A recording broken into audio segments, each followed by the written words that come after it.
Imagine being so insane that you commit the most heinous crimes, but when it comes to dealing with the aftermath, you just can't handle it. Today, we present to you 5 deadly serial killers who killed themselves after hearing their sentences. What's confusing in these cases is whether it was the sense of guilt and fear of confrontation that led these people to take their lives, or was it the resistance from living a life with fake allegations? At number 5, we have the case of Jason Binkiewicz. Started as a sentencing, but ended as a tragedy. The court proceedings saw details of a troubled past full of criminal history for Jason. Escaping from the consequences felt like the best thing to Jason, which explains why he decided to make a run for the banister on the 3rd floor of the courthouse and threw himself over there. Regarding the incident, Sheriff Abdallah said, "As soon as Binkiewicz started running, Deputy Price was on him quick enough when he reached out, he had his shirt. It wasn't good enough, and if he held onto the shirt, most likely Deputy Price would have gone over with him."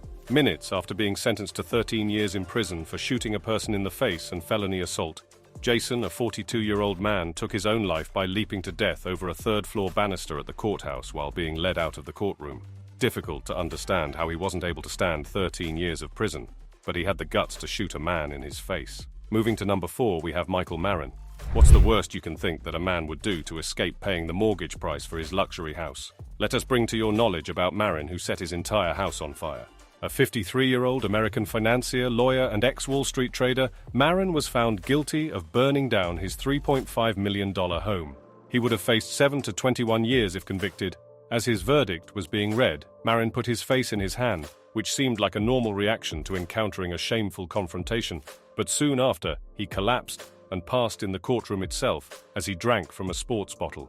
After being examined, it was concluded that he has ingested cyanide to take his own life. It is understood that it was a scam performed with due thought by Marin to earn $1 million. Green fluid. I knew this was not a seizure at this point. Video shows Marin moments before he collapses onto the courtroom floor, and it appears he put something into his mouth after the verdict is read. Then Peabody says he started hearing a deep, hoarse cough. That's when he asked the judge if he could approach Marin in order to help him. A quiet yet lost atmosphere with people in the courtroom.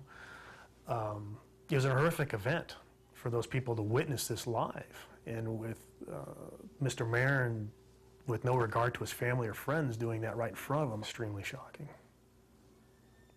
The timing was impeccable. Courtroom death in the Valley. The lead investigator in the case is talking about what he saw. Michael Marin collapsed moments after being convicted of arson. And ABC 15's Stephanie Hawkridge is joining us live. And Stephanie, we've really never seen anything like what happened in court that day. And this is the first time we're hearing from this fire investigator. Especially because he's been pretty stone-paced throughout his entire 6-week trial. But seconds later, he realized that wasn't the case. We want to warn you, the video you're about to see is pretty graphic.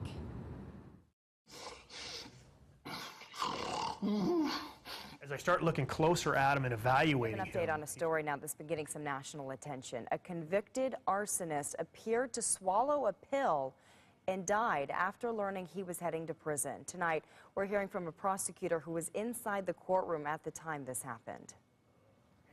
Guilty. Just seconds after the verdict is announced, Michael Marin seems to slip. Shocking thing I've ever seen. Marin was accused of burning down his mansion 3 years ago because he couldn't afford the mortgage. He ended up on the floor, and his defense attorneys were helping him, and eventually it just got worse and worse and worse. Marin died before he got to the hospital. The speculation is that this was a suicide by a toxic substance. There are a number of things that you can buy. His drowning financial balance helped the jury to be firm that he carefully planned the entire fire incident to avoid paying the mortgage. He appeared to have started fire from 4 different sides at his Phoenix area home. This has to be the most absurd case of insurance claim scams. At number 3 is John Goodwin, a 75-year-old longtime piano teacher from Atkinson, New Hampshire, was awaiting a verdict for repeatedly exploiting an underage student sexually. Goodwin kept pleading himself not guilty for the 6 counts of physical exploitation charges against him, but the student, who was now 24, said that he was physically exploited from 2001 to 2005, but he was not able to come forward until 2013. Prosecutors believe the abuse began when the boy was only 11 years old. Goodwin's lawyer said that he may have been touchy, but he never committed a crime. While the jury was deciding his sentence in the Rockingham County Superior Court, Goodwin went outside and shot himself in the chest near his car in a parking lot outside the courthouse. Court officials said that Goodwin was airlifted to a Massachusetts hospital with a life-inflicted gunshot wound, but was not saved and died due to that. We are left in doubt whether Goodwin killed himself from the guilt of having to live with fake allegations, or the guilt of the truth unfolding and him being confronted. At number 2 is Slobodan Praljak.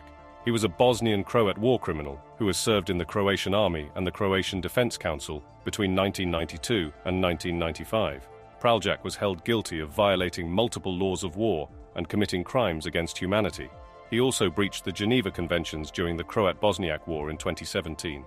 Losing his appeal against 20 years in prison, Slobodan swallowed claimed poison leading to his death in a UN war crimes courtroom. After drinking the liquid, Praljak escalated to falling back on his chair and collapsing. He was rushed to HMC Hospital, but he wasn't saved and died.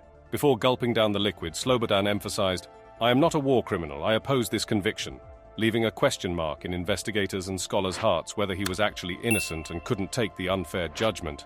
Number 1 is Aaron Hernandez. Born in Connecticut, Aaron was an American professional football player. He had played in the National Football League for 3 sessions until his arrest and conviction for the murder of Odin Lloyd. Before murdering Odin, Hernandez had his life completely figured out. He had everything most of us dream of: success, love, family, fame, money. Aaron had everything. Being a world-class athlete who received the biggest signing bonus known to the history of NFL tight ends, a whopping $12.5 million, living in a $1.3 million mansion in Florida with his fiancée Cheyenne Jenkins and a beautiful daughter Avielle born in 2012. And all this in just his mid-20s. Sounds like a dream, doesn't it? In 2013, Hernandez was arrested and charged for the murder of Lloyd, who was a semi-professional player. Lloyd was in a relationship with the sister of Hernandez's fiancée. After being found guilty of first-degree murder in 2015, Hernandez was sentenced to life in prison without the possibility of parole. This jaw-dropping reveal of the truth from behind the curtains must have been difficult for his fans to deal with. It was believed that the impulsive behavior of Hernandez was a result of seeing his father pass away when he was just 16. Lloyd's mother delivered extremely heart-wrenching words as she decided to forgive everybody involved in her son's murder and tell how much she misses him, wishing to see him again soon. Officers found Hernandez hanging with bedsheets off his bed in his cell on April 19, 2017. Living in prison for his entire life must have been more difficult than not killing an innocent human being for Hernandez. Giving up one's life for any reason should not be the solution they resort to. And to think what must have gone through their minds is truly excruciating. Do you think the people we spoke about were innocent or guilty? What would you do if you were in a situation like this? Comment down below your thoughts on this. So that brings us to the end of this video. We will be back with a new video very soon. To stay updated, make sure you subscribe to our channel and hit the bell icon.